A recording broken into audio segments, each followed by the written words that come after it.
What's up, everybody? Welcome back to the channel. Now, I don't know if you guys remember the good old days of, 6-8 months ago when I was covering actual bills passed in the House. Yeah, it's been a while since I've done that, right? Or new rules that the Biden administration came out with, some insanity, some climate agenda garbage. Yeah, it's been a while since I've done that. Well, guess what, y'all? House passes bill that would allow Treasury to target nonprofits it deems to support terrorism. Right now, this sounds like it's great. And hang on, there shouldn't be any opposition to this, right? Right? But hang on, there most definitely is. The U.S. House passed legislation Thursday that would give the Treasury Department unilateral authority to strip the tax exemption status of nonprofits it claims to support terrorism, alarming civil liberties groups about how a second Trump presidency could invoke it to punish political opponents. Here we go, y'all. Oh, they're planning on shutting down MSNBC. Like, seriously, they really are planning on shutting, but it's not coming from the Trump administration. That's coming from Comcast because their ratings suck, just like mine. My ratings, I don't even have ratings, if you will. But yeah, this is not coming from the Trump. They can't just unilaterally say, oh, well, they're supporting terrorists. Yeah, you can't just do that, and they're not going to do that, right? The Republican Party is known as the party of logic, for crying out loud, because the Democrats have gone off the deep end. They've gone outright insane. So we've got to have some kind of sanity in our federal government, in Congress, federal government, blah, blah, blah. We need some sanity back. And, things like this. This should be just common sense. You don't support terrorists. And it's terrible that they actually had to write up a bill to force nonprofits, put more guardrails up, in other words, to keep these people from supporting terrorist groups like Hamas, places like that. Yes, this is what this is from. All those nonprofits, all these protests on college campuses and all that stuff. People supporting Hamas and the terrorists. It's just insane that we should have to say that. It's insane that you go to a college campus and see that there's pro-Palestinian protesters that actually support Hamas. It's absurd. It's outright absurd. Now, I could also, reverse this in the other direction. You could look at Israel as a terrorist state because they are actively terrorizing the Palestinians. And I will concede that point. However, that's a government. That's not a nonprofit. So I don't know if that applies to this, to be honest with you. I know. I understand. The bill passed 219 to 184 with the majority of the support coming from Republicans who accused Democrats of reversing course in their support for the common sense proposal only after Donald Trump was elected to a second term earlier this month. Speaking on the House floor ahead of the vote, Rep. Jason Smith, GOP chair of the House Ways and Means Committee, sorry, I'm trying to go too fast, said his colleagues across the aisle would still be supporting the bill if Vice President Kamala Harris won the presidential United States. Yeah, I think that's some kind of typo right there. That's why it kind of screwed me up just now. Won the presidential United States. Okay, whatever, sure. And we, as members of Congress, have the duty to make sure that taxpayers are not subsidizing terrorism, the Missouri lawmaker said. It's very, very simple. Yes, I totally agree with that, right? Like, when are we going to label Antifa a terrorist organization? I imagine the Trump administration, when they come in, they are going to outright label, probably, maybe even BLM. If they start rioting again, they're going to be labeled a terrorist organization outright. Hamas is already labeled a terrorist organization. As a matter of fact, it is illegal to support terrorist organizations. So you might think this is a bit redundant. Yeah, well, no, because once again, it's already illegal for criminal aliens to vote in federal elections. However, we find constantly, and we went over several stories about this, thousands of non-citizens on the voter rolls. Now, why would you put non-citizens on the voter rolls? I have no idea. What other reason other than to vote would you put non-citizens on the voter rolls? So there you go, folks. And to prove a non-citizen voted, now, yeah, that's kind of hard. You got to go through and audit the election and go through and check everybody's status citizenship status, right? That's just absurd to do, to find every single criminal alien that voted. Yeah, that's not going to happen, y'all. That's not going to happen. But the proposal has drawn concern from a range of nonprofits who say it could be used to target organizations including news outlets, universities, and civil society groups that a future presidential administration disagrees with. They say it does not offer groups enough due process. That is just funny. That is freaking hilarious, because now Trump's going to go after news organizations. Fear-mongering, folks. That's all that is. This bill is an authoritarian play by Republicans to expand the sweeping powers of the executive branch to go after political enemies and stifle political dissent, Rep. Pramila Jayapal, the chair of the Congressional Progressive Caucus, said on the House floor ahead of the vote. Yeah, she would say something like that, because these people live in a delusional, deranged, made-up reality that nobody else can see. Donald Trump is not going to be worried about going after some fake news organization, right? We can see the fake news. We can debunk the fake news constantly. That's why there are people like me that exist, to debunk the fake news. So Donald Trump doesn't need to go after these. Plus, the legislation is specific to, nonprofits helping terrorist organizations. In what world does a news outlet or a university fall under a non-profit helping a terrorist organization, right? If those news outlets, though, and the universities are a non-profit and are helping terrorists, do you have a problem with this, Rep. Pramila Jayapal? Seriously, that's a serious question to pose to this person. This is the flaw in the logic of their thinking. They don't think about things like this. This is your argument, really. Oh, it could be used to weaponize the federal government against its own people.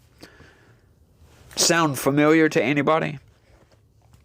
Critics also see it as redundant, as it is already against U.S. law to support designated terrorist groups. The proposal, which now goes to the Democratic-controlled Senate, where its fate is uncertain, would also postpone tax filing deadlines for Americans held hostage or unlawfully detained abroad. The bill would create a new category of terrorist-supporting organizations, according to an analysis by the Congressional Research Service of a previous version of the legislation. This category is defined as any organization the Treasury Secretary designates as having provided material support to a terrorist organization in the past 3 years. And once again, do we think that, if a news outlet that just so happens to be opposition media, right, is supporting terrorists, do you think just because they're a news outlet that we shouldn't go after these people? We shouldn't, relinquish their tax exemption and go after them legally for criminal investigation? Is that what they're trying to get at here? I'm not understanding their argument at all. We think this legislation is an overreach, said Jen Holcomb, Vice President of Government Affairs at the Council on Foundations. It would also allow the Secretary of the Treasury to designate a 501c nonprofit as a terrorist organization at their discretion. Yes, if they are a terrorist organization. Sure.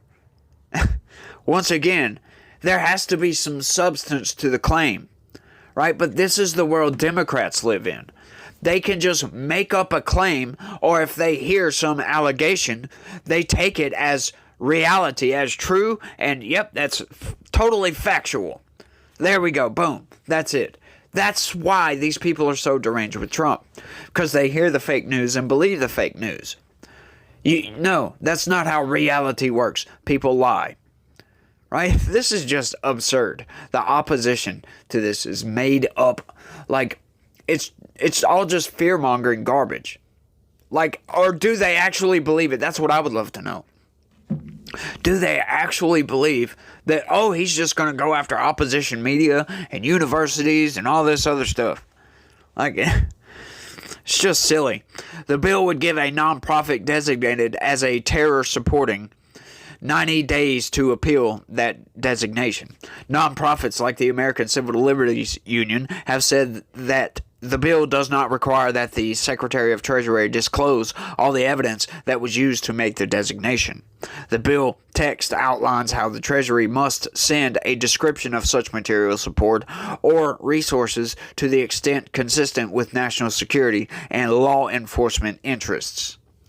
In a joint statement with the independent sector, National Council of Nonprofits, and United Philanthropy Forum, the Council on Foundations also said the bill would shift the burden of proof to the nonprofit, and even if an organization was eventually cleared, the nonprofit would risk irreparable damage to their operations and reputation. Yes, so you better not be aiding and abetting terrorist organizations. That's all I'm going to say on that. If it were to become law, the bill could apply to a range of nonprofits, including membership organizations, unions, and private foundations. Yes, it could apply to pretty much any nonprofit organization that supports terrorism, for crying out loud. Like, what are these people thinking here? Like, the supporting terrorism is part of this. They're just like cutting that out of this and like, oh, they're going after nonprofits, y'all. Why are they going after nonprofits? This is an authoritarian overreach. It's just funny to watch these people. I'm just loving it. A version of the bill was first introduced after the October 7, 2023 Hamas attack on Israel, and the House passed a previous version of the bill in April, including with support of some Democrats. The bill was also brought up for a vote last week, but failed to garner a 2/3 majority required under the suspension of the rules. I don't know why they suspend the rules. Like, why bring bills to the Rules Committee, make up these rules, and then you're going to put it on the House floor under suspended rules? That makes zero sense. It's a total waste of time, and it's ridiculous. Democratic Rep. Rashid Tlaib, the only Palestinian-American representative in Congress, like, what was the point in putting that in there? Like, most people don't care about whatever group you subscribe to. Like, we don't care about identity politics. Leave your identity politics to the Democratic Party. That's all I'm going to say on that one. Said Thursday before the vote it would be her third time voting against the bill. So what? Who cares? Keep voting against this. Obviously, this bill is intended on political campaigning. To be honest with you, if I'm being totally fair, this bill is intent on political campaigning, so they can go against their opponents, their Democratic opponents, and say these people voted against supporting terrorism, blah, blah, blah, blah, blah. You get it. Or they voted in the interest of supporting terrorism, or something like that. It's just one of those stupid bills because it's already illegal. Like the thing said, it's redundant. But you gotta love, I just love the arguments you get from Democrats, right? They're mostly absurd. They're fear-mongering about going after news outlets and universities and all this other stuff instead of like, come on, how about argue on the logic? Argue on the substance of the bill. Argue on something other than fear-mongering, for crying out loud. But this is what Democrats are really, really good at, y'all. Fear-mongering. Fear-mongering, fear-mongering. This is why there's so many cultists in the Democratic Party. That's why there's so many cultists. There's so many Trump deranged people on the left as well. They're just absurd. They fearmonger, and these people buy into this garbage.